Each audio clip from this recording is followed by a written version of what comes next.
Quando se trata da confiabilidade dos evangelhos, muitos cristãos acreditam que seus autores estavam escrevendo sob a inspiração do Espírito Santo, fornecendo múltiplos testemunhos independentes, mas perfeitamente harmoniosos sobre a vida e o ministério de Jesus. Neste vídeo, vamos colocar essa crença à prova comparando os relatos dos evangelhos. Na verdade, há evidências convincentes de que os autores de Mateus e Marcos estavam copiando um do outro. Se compararmos esses dois textos, podemos ver que ambos estão narrando o mesmo discurso de Jesus. Note o comentário idêntico, que os leitores entendam, feito por ambos os autores. Essa afirmação, obviamente, não é algo que Jesus disse, mas sim um comentário editorial do autor do Evangelho, direcionado a nós, os leitores. É extremamente improvável que dois escritores, por pura coincidência, insiram em seus relatos exatamente o mesmo comentário editorial no mesmo lugar. A explicação mais simples e óbvia é que um dos escritores estava usando o material do outro como fonte e copiado não só a maior parte do discurso de Jesus, mas também o mesmo comentário editorial. Isso realmente coloca em dúvida a compreensão tradicional de que Mateus e Marcos eram testemunhas oculares independentes da vida e do ministério de Jesus, já que parece que um dos autores estava plagiando o outro. Agora, os apologistas cristãos e missionários podem argumentar que isso não é um problema, desde que a fonte anterior tenha sido esperada, e desde que os autores posteriores tenham sido fiéis no seu processo de cópia. Então, todos os relatos conterão informações confiáveis sobre Jesus. Vamos agora colocar esse argumento deles à prova comparando os relatos dos evangelhos.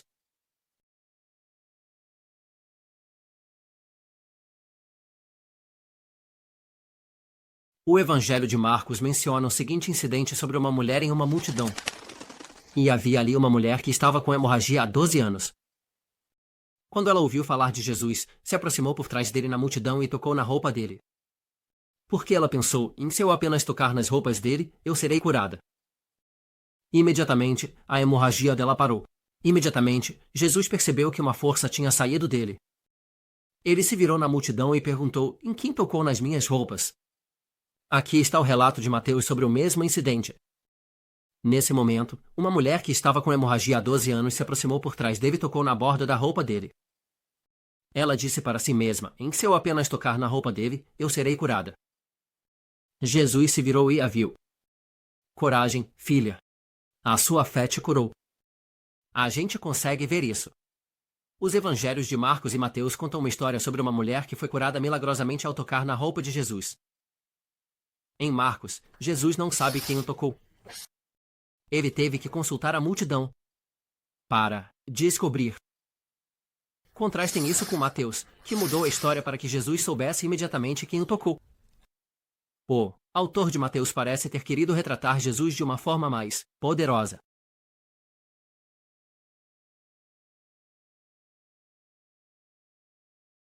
O Evangelho de Marcos menciona o seguinte incidente sobre os discípulos. Jesus estava na popa, dormindo em um travesseiro. Os discípulos o acordaram e disseram, mestre, você não se importa se a gente se afogar? Ele se levantou, repreendeu o vento e disse para as ondas, cale-se, fique quieto. Então o vento se acalmou e ficou tudo em total tranquilidade. Ele disse aos seus discípulos, por que vocês estão com tanto medo? Vocês ainda não têm fé. Aqui está o relato de Lucas sobre o mesmo incidente. Os discípulos foram e o acordaram, dizendo, mestre, Mateus, a gente vai nos afogar. Ele se levantou e repreendeu o vento e as águas revoltas. A tempestade se acalmou e tudo ficou tranquilo. Onde está a sua fé? Ele perguntou aos seus discípulos. Podemos ver que os evangelhos de Marcos e Lucas também trazem um relato sobre Jesus e os discípulos em um barco durante uma tempestade. Marcos retrata os discípulos como bastante desrespeitosos com Jesus, acusando-o de não se importar.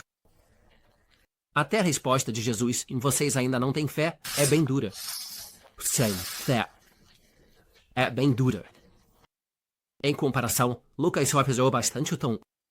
Não, só fazendo com que os discípulos se dirigissem a Jesus de forma mais respeitosa, mas também mudando a resposta de Jesus para em onde está a sua fé.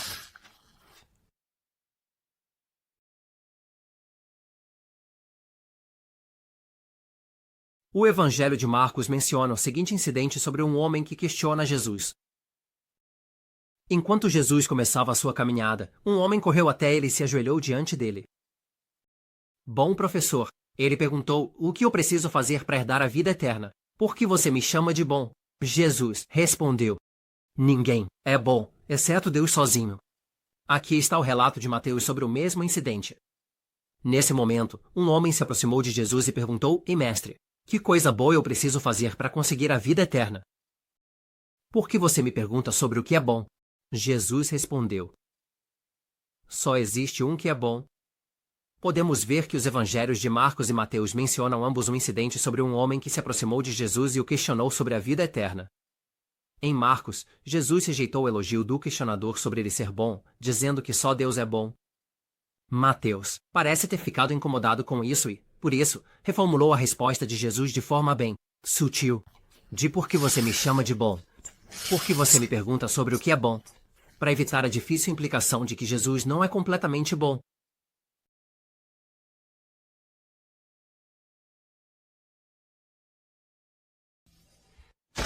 O Evangelho de Marcos menciona o seguinte incidente sobre a crucificação. E às 3 da tarde, Jesus clamou em alta voz: meu Deus, por que me abandonaste?